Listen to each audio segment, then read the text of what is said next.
Fantastic Mr. Fox. The Three Farmers. Down in the valley, there were three farms. The owners of these farms had done well. There were rich men. There were also nasty men. All three of them were about as nasty and mean as any man you could meet. Their names were Farmer Bacchus, Farmer Buns, and Farmer Bean. Bacchus was a chicken farmer. He kept thousands of chickens. He was enormously fat. This was because he ate three boiled chickens smothered with dumplings every day for breakfast, lunch, and supper. Buns was a duck and goose farmer. He kept thousands of ducks and geese.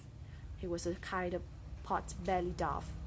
He was so short his chin would have been underwater in the shallow end of any swimming pool in the world.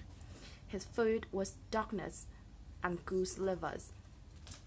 He mashed the livers into a disgusting paste and then stuffed the paste into the duck nuts.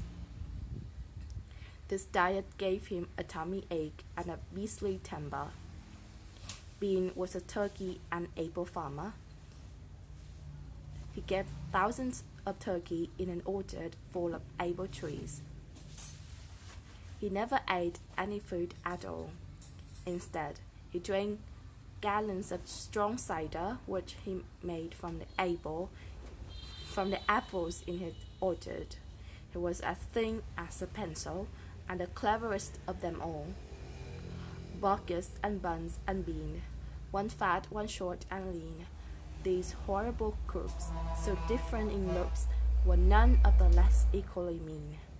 This is what the children round about used to sing when they saw them. Mr. Fox. On a hill above the valley there was a wood. In the wood there was a huge tree. Under the tree there was a hole. In the hole lived Mr. Fox and Mrs. Fox with their 4 small foxes. Every evening, as soon as it got dark, Mr. Fox would say to Mrs. Fox, "Well, my darling, what shall it be this time? A plump chicken from Bacchus, a duck or a goose from Buns, or a nice turkey from Bean?" And when Mrs. Fox had told him what she wanted, Mr. Fox would creep down into the valley in darkness of the night and help himself. Bacchus and Buns and Bean knew very well what was going on, and it made them wild with rage. They were not men who liked to give anything away. Less still did they like anything to be stolen from them. So every night each of them would take his shotgun and hide in a dark place somewhere on his own farm, hoping to catch the robber. But Mr. Fox was too clever for them. He always approached a farm with the wind blowing in his face, and this meant